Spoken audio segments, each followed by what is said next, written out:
Hey guys, welcome back to BackPocketGameReviews, and today I'm actually going to be critiquing and telling you why this guy is the worst GameStop employee and the biggest douchebag to ever walk the face of the planet.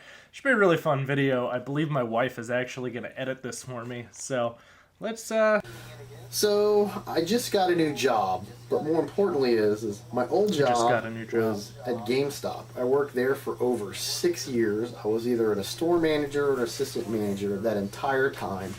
Gone to multiple of their little expos that they send us to. I got tons of free systems. Man, he's just special. You do get a lot of cool stuff working there, but the job is a pain in the ass. It is actually pretty stressful. So I figured I'd do some videos, talk about it. It's not that stressful unless you don't know how to sell. About GameStops. Maybe, tell some funny stories, because GameStop does have some stupid-ass people that shop their stores. I mean, they got to have the dumbest clientele in retail store history. So let's go ahead and talk about that part. So apparently they have the dumbest clientele in retail store history. Some of you may remember I did talk about certain pet peeves or certain things that would bother employees, but never once have I ever called a customer stupid, nor did I ever make fun of a customer typically after they left the store.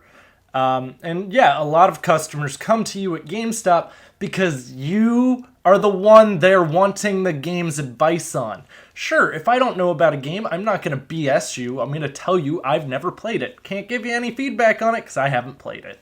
So let's continue. So let's get into the thick of things.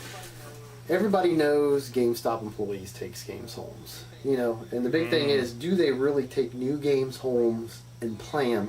And I can confirm that, yes, we all take whatever we want home.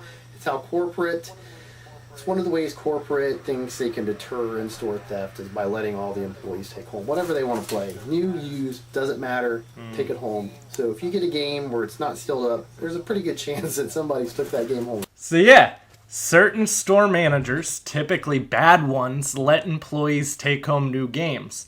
Good store managers will let you take home used games to play, but not new. So, since he stated that he was a store manager, I'm going to assume that he was a bad store manager and was so concerned with his employees' acceptance of him that he allowed them take home whatever they wanted. So that's not GameStop's problem or fault. That's him being too worried about who he's friends with. Because most GameStop employees, if they're cool, will return anything for you. If you get a shitty game, we know it's shitty. Alright, and so I can confirm that myth. Confirmed. Confirmed. Second, your people bitch. They interviewed for GameStop. I can't get hired at GameStop. I want to work at GameStop. So if you want to work at GameStop, you pretty much have to know somebody to get hired at GameStop. You're just not going to probably walk in and get hired. You're literally going to have to be friends with somebody or be like a regular that goes in all the time and you want to work for them. So if you do want to work at GameStop, you make a point to get to know everybody and make sure they like you. Don't hang out and stand at the fucking counter all fucking day, because that's annoying as hell, because there are so many people, I don't know why, they will just come into their store and they will just stand there and stare at you and try to talk to you for like hours at a time. There's like one guy, he literally goes to 4 or 5 different GameStops. He comes, all the time. He'll say 2-3 hours at a time. Don't do that. We hate that, and we're not going to help you out at all. If you ever need any assistance from us, you're not going to get it if you do that dumb shit. So, yes, depending on how busy I am in the store, you sitting around and hanging out can be terrible if I'm trying to get stuff done. Most of the time, I'm not that busy in that store, so you hanging out really doesn't bother me, as long as you're not impacting other customers and can understand when I need to help other people. You're just, again, too concerned with socializing with the other employees because you want to fit in and be cool. And judging by the way you're wearing that snapback with your little piece of hair coming out like a child would, you're probably not. And honestly, the people your employees were probably making fun of when you walked up and they told you it was a customer was probably you. Second. Oh, and No, that's not true. Most of the people we hired at my store were just regulars or people who dropped in an application and interviewed well. I didn't know anyone who worked at GameStop when I got hired in. So you're just that guy who only hires friends of friends because, well, you're already on the trend of being a douchebag. GameStop rips people off on trade-ins. That's, I guess you could, it depends. If you want cash, yes, you're going to get ripped off. Don't ever trade anything in there for cash because you're going to get this one's common fucked in the sense. ass. Everyone knows you get ripped If you want off store for trading in credit, cash. you just have to watch our trade-in deals. Or getting trade. Every now and then they'll do like a 50% trade bonus. You see that, trade all your shit in because pretty much every employee at GameStop won't trade nothing in unless they're doing like nothing 50% trade bonus. So always watch out for the trade bonus because GameStop, it's a pretty good store. You just have to know how to work it. You want to work the trade bonuses, work the deal. Fun fact, right before they run the trade bonuses where they give you extra in-store credit, they actually drop the base price of the game before that. Typically a week or two before, that game will trade for less than what it will normally. But after the trade bonus bump is done, you're going to get close to actually a pretty similar price. Certain things you might get like $5 or $10 extra on, not much more. Now, do you need to reserve stuff there to get the game? No. If you ever go into a GameStop and they say, reserve this or we're going to be sold out, they're lying. Everybody should know that by now. They're pretty much No one's ever lying. gone into a GameStop Unless and they've it's been like sold some out odd, day of release. I don't know, Atlas game or something. But in the over 6 years that I work there, I can only think of maybe 3 or 4 times where we legitimately sold out of a game. Now, if a game came out on a Tuesday and you're there on a Friday and they're saying they're sold out and it's a new title, most likely what happened is they have some pre-orders stuck in the back, like 3 or 4 of them that they should be selling because they only hold those for 48 hours. That they should be selling, but they're not going to sell. And if they don't sell those, GameStop corporate's not going to ship them any more copies. So I would say 99.9% of the time you walk into GameStop, ask for something, and they said we're sold out. They have it. They're just not selling it to you because they're being dumb, and that happens constantly. So that's actually also false as well. So typically, if you're in a store with good employees and we tell you we're out of it, we're out of it. Yeah, if it is pre-ordered, 48 hours is what the company allots us. So normally I'd hold it for a week. That point, I'm going to get more stock in either way. It's not that if I sit on 4 or 5 pre-orders, I'm not going to get replenished on that game. And if it is a Nintendo game, there is a very strong chance they're going to sell out. How many extra Switches did GameStop have? Oh, none? But Best Buy and Target had extras. Yes, like I said, there are dumb people that walk into GameStop. There's stupid people that walk into GameStop.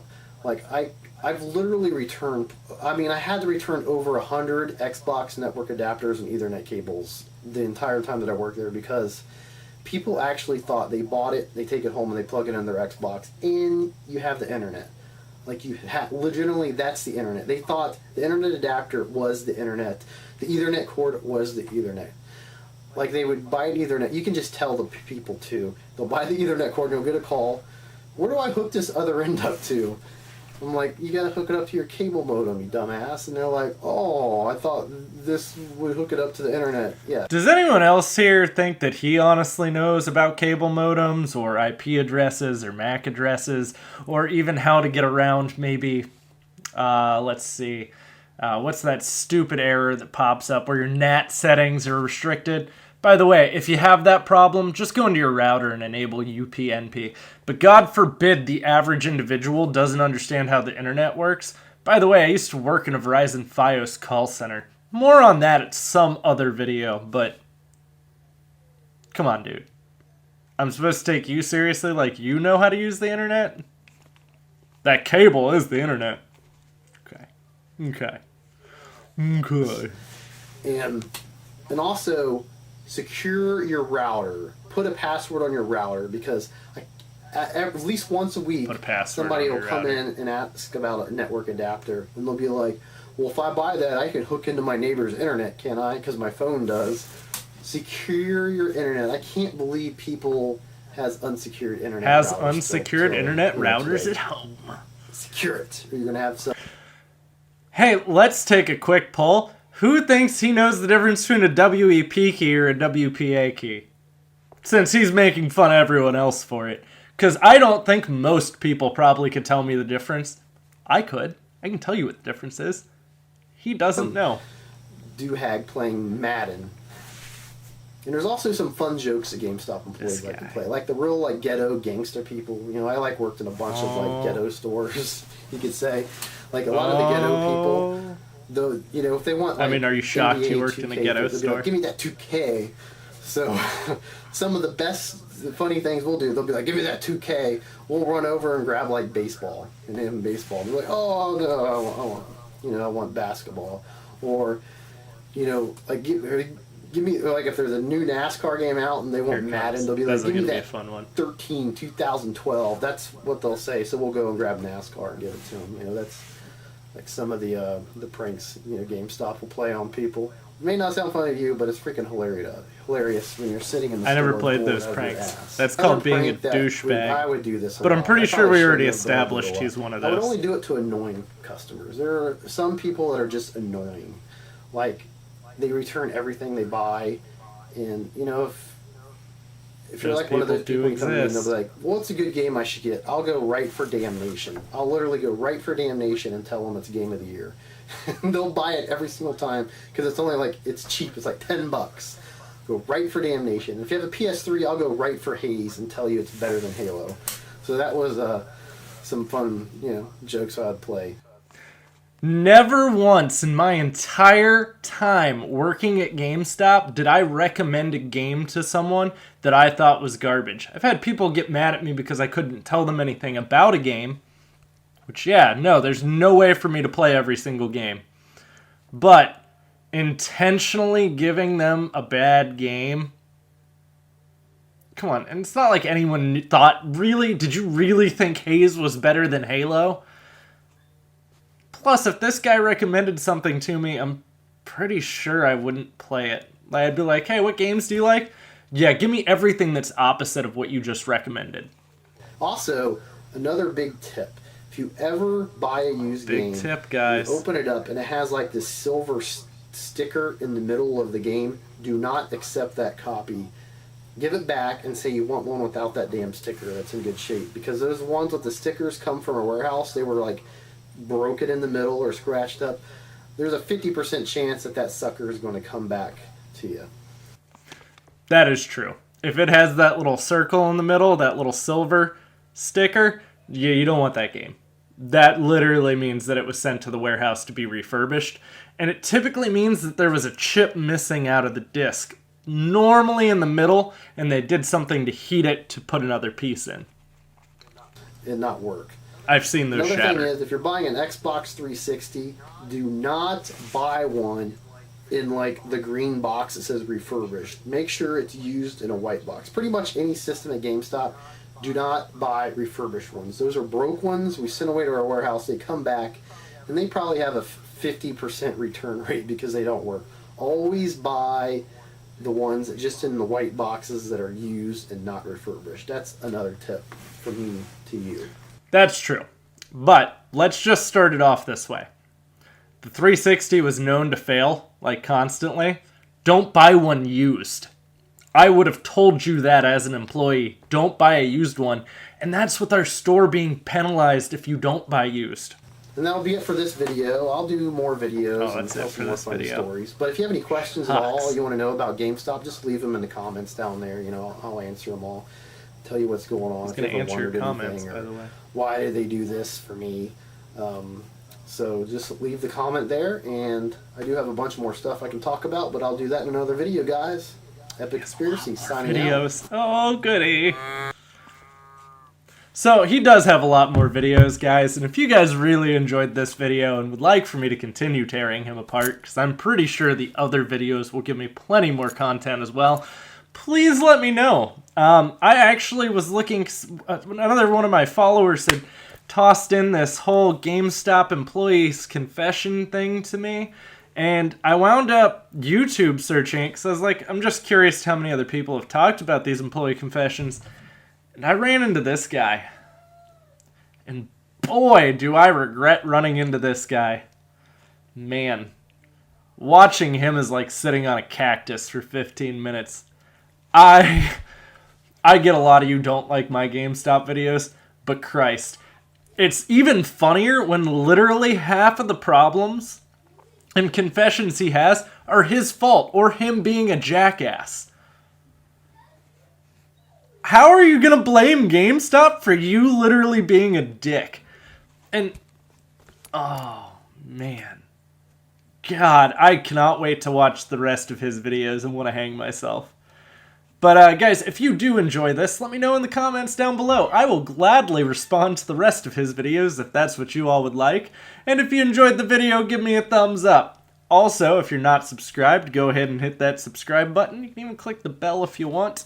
Or follow me on Twitter where you'll probably get notified before YouTube does. But, guys, if you have any other questions on where to follow me, it's all in the description box down below, including my email, gamer tags, all of that good stuff. But guys, thanks for watching. I'll have plenty more content coming for you soon.